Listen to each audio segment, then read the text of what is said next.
गीता के 7वें अध्याय का महात्म्य।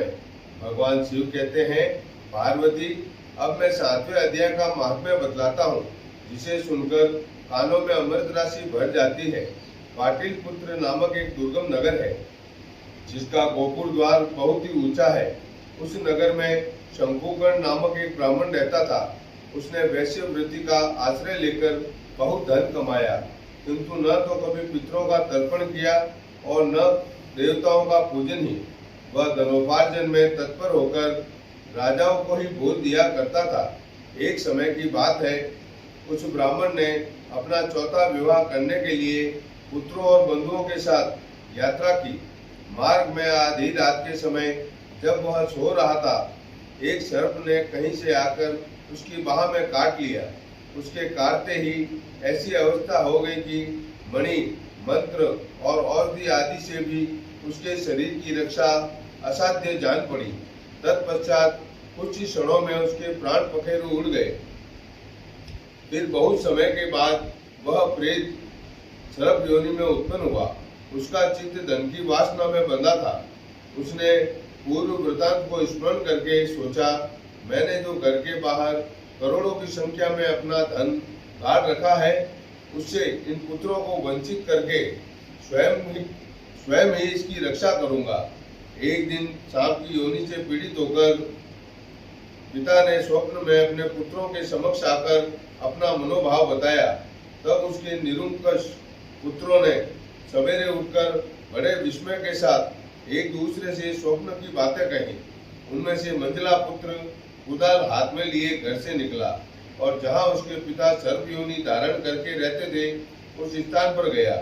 यद्यपि उसे धन के स्थान का ठीक ठीक पता नहीं था, तो भी उसने चिन्हों से शीघ्र ठीक जगह का निश्चय कर लिया और लोक बुद्धि से वहां पहुंचकर भाभी को खोजना आरंभ किया।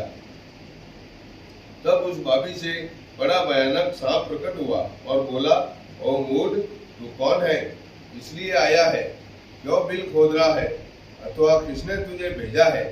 ये सारी बातें मेरे सामने बता। पुत्र बोला, मैं आपका पुत्र हूँ, मेरा नाम शिव है। मैं रात्रि में देखे हुए स्वप्न से विस्मित होकर यहाँ का स्मरण लेने के कौतूहल से आया हूँ। पुत्र की यह वाणी सुनकर वह सांप हंसता हुआ उच्च स्वर से इस प्रकार स्पष्ट वचन बोला, यदि तू मेरा पुत्र है तो मुझे शीघ्र ही बंधन से मुक्त कर। मैं पूर्व जन्म के गाड़े हुए धन के लिए सर्प योनि में उत्पन्न हुआ हूँ। पुत्र ने पूछा, पिताजी, आपकी मुक्ति कैसे होगी? इसका उपाय मुझे बताइए, क्योंकि मैं इस रात में सब लोगों को छोड़कर आपके पास आया हूँ। पिता ने कहा, बेटा, गीता के अमृत में 7वें अध्याय को छोड़कर मुझे मुक्त करने में तीर्थ, दान, तप और यज्ञ भी सर्वथा समर्थ नहीं है।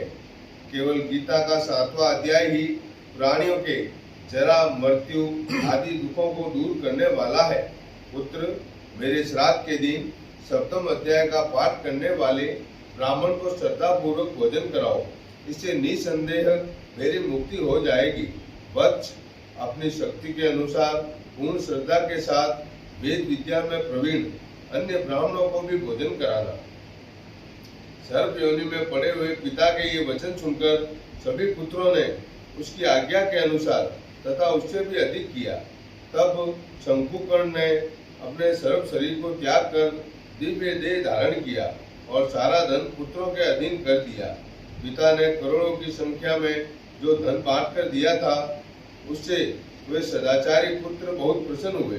उनकी बुद्धि धर्म में लगी हुई थी, इसलिए उन्होंने बावली, कुआं, पोखरा, यज्ञ तथा देव मंदिर के लिए उस धन का उपयोग किया और अन्नशाला भी बनवाई। तत्पश्चात 7वें अध्याय का सदा जप करते हुए उन्होंने मोक्ष प्राप्त किया। पार्वती, यह तुम्हें 7वें अध्याय का महात्म्य बताया गया है, जिसके श्रवण मात्र से मानव सब पातकों से मुक्त हो जाता है। श्री कृष्ण गोविंद हरे मुरारी, हे नाथ नारायण वासुदेवा। श्री कृष्णाय नमः। ओम नमो भगवते वासुदेवाय नमः। श्री कृष्णं वंदे जगद्गुरुम्।